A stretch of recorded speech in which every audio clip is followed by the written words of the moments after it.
Good morning. Good morning. Welcome back to Bible and Blues. I don't know if I caught that right, but I don't care. I'm going to keep going because I don't have time because I overslept. So I'm in the car.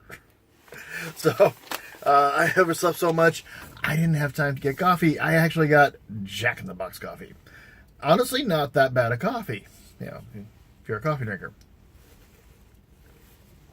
Well, I mean, there you go. So, there you are. Psalm 53 for the your first words this morning. I was kind of worried I wasn't going to get this in until this evening. I overslept that much. But I did get to work with some time to spare. So, let's quit wasting that time. Psalm 53. Oh, this is a good one. According to Malatha, a maskil of David. Mahalath. Mahalath? Probably a musical term? Okay. The fool says in his heart, there is no God. They are corrupt and their ways are vile. There is no one who does good. God looks down from heaven on the sons of men to see if there are any who understand, any who seek God. Everyone has turned away. They have together become corrupt. There is no one who does good, not even one. Will the evildoers never learn? Those who devour my people as men eat bread, and who do not call on God? There they were, overwhelmed with dread, where there was nothing to dread. God scattered the bones of those who attacked you, and you put them to shame, for God despised them. Oh, that salvation for Israel would have come out of Zion. When God restores the fortunes of his people, let Jacob rejoice, and Israel be glad. Yeah, that was a fun one. Here's a reading of God. Thanks be to God. Okay. In case you're wondering if I script things. All right.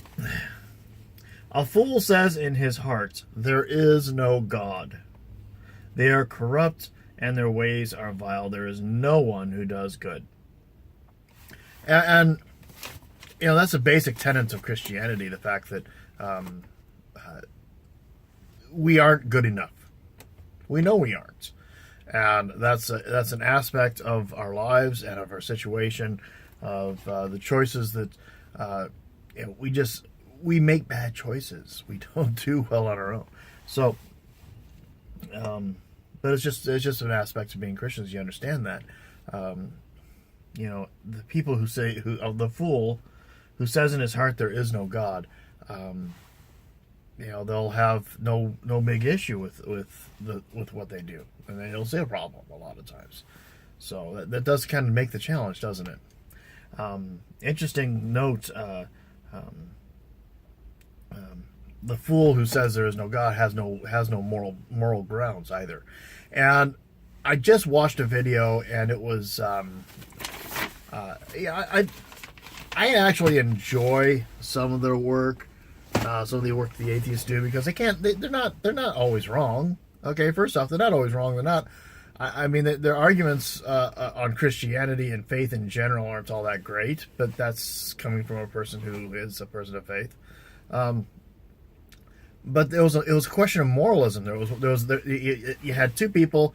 I believe they're both atheists, but one is an extreme vegan, and one is definitely not a vegan. And suddenly, we had this discussion over morals, and the concept of, well, your morals are your own. Okay, so what if my morals say that,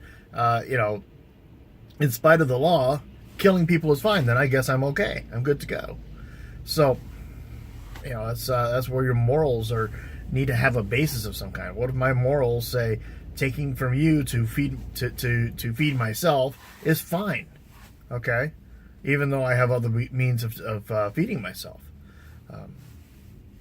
That's a moral question, and so we have these questions we have to ask.